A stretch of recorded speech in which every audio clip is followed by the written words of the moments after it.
जेव्हा रुक्मिणी मातेनं संत तुकारामांच्या घरामध्ये धान्य आणि किराणा भरला, तुम्हाला माहिती आहे का?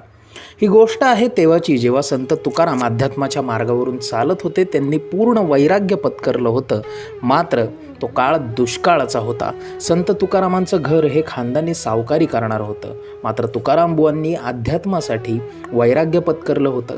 त्यांच्याकडे जी गहाण खतं होती, ज्या जमिनी गहाण पडलेल्या होत्या, त्या सगळ्या त्यांनी लोकांमध्ये वाटल्या. इतकंच नाही तर दुष्काळात लोक मरू नयेत म्हणून आपल्याकडचे पैसे आणि घरात साठवलेलं खूप सारं धान्य देखील लोकांना दिलं. एवढंच काय, तर अनेक गरजू लोकांनी तुकाराम बुवांच्या घरातली भांडीसुद्धा नेली आणि नंतर त्यांच्याच कुटुंबावरती उपासमारीची वेळ यावी लागली.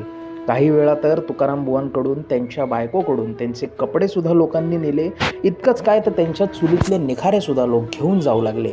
आणि शेवटी तुकाराम बुवांची लेकरं जी खूप लहान होती